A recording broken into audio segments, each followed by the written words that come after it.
In the first video clip, we discussed some questions to be considered before initiating separation proceedings in court. In this second clip, we'll take you through the legal process that awaits you if you need to turn to the courts to settle a dispute with your former spouse. Temporary applications. When you institute court proceedings, it's important to assess how urgent your situation is.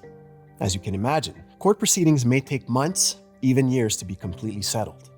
However, sometimes these are issues that need to be settled immediately or that can't wait until the trial. These might include child custody, support payments, or the use of the family home, for instance. In this case, it's possible to ask for two things, namely a safeguard order or provisional measures. A safeguard order is an application to be handled in a few days or weeks, depending on how urgent the situation is. The order is valid for no more than 6 months and may be renewed. In order to settle certain issues that are not urgent but can't wait for the final divorce judgment, a spouse may also seek provisional measures. Such measures will generally be valid until the divorce. These two applications may be made at any time during the judicial process. Originating application. If you are the person who is bringing the legal action, you must file an originating application. It's very important for your application to state all the facts that you want to prove and all the conclusions you are seeking. Ask yourself what it is that you're trying to achieve. From child custody to child support, everything must be included at this stage for the judge's consideration. If you're not sure about what you need to apply for or what you're entitled to, please seek the advice of a lawyer. Remember that the Legal Collective offers completely free legal consultations for people who can't afford a lawyer. When the application is ready, you must file it with the court office at the courthouse. At this stage, a court record will be opened.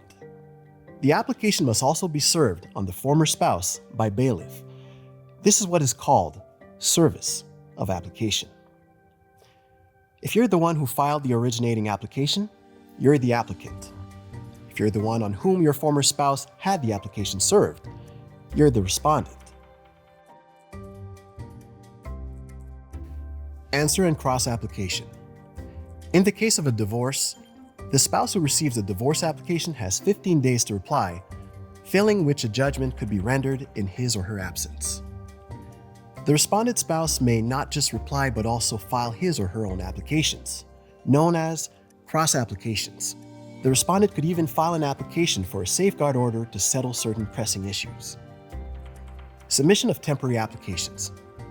If you or your spouse have filed a safeguard application or an application for provisional measures, it will be submitted to the court before trial. When the applications are submitted, the judge can render a decision on any safeguard application. Since it's an urgent matter, there will be no trial at this stage.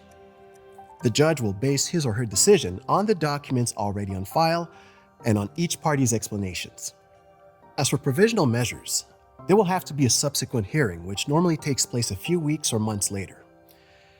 There will be an actual trial at that time so that the judge can make a provisional decision until the divorce. Technically, the judge at the final trial is not bound by decisions on the safeguard order or provisional measures. However, in practice, judges tend to take these decisions into account when making their rulings. Case protocol. The spouses must prepare a case protocol. An example, a schedule of the main stages leading up to the hearing. They will have a time limit of 3 months from the date of service of the divorce application to file their case protocol with the court. The form template for the case protocol in family matters can be found on the Supreme Court of Quebec website.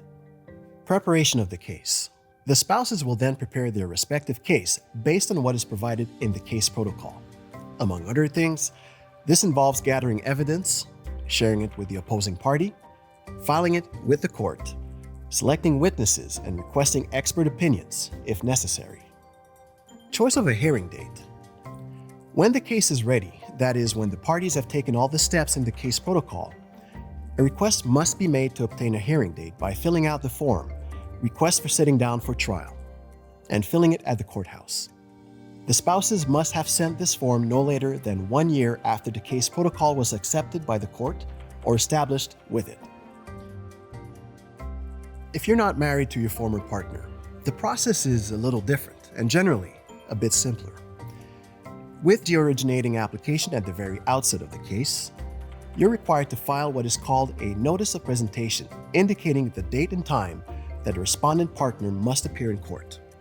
On that date, the former partners will need to participate in the calling of the roll, which is a process whereby the courthouse personnel can ensure that the case is ready to be heard by a judge. If the case is ready, the partners will be able to set a date for the hearing.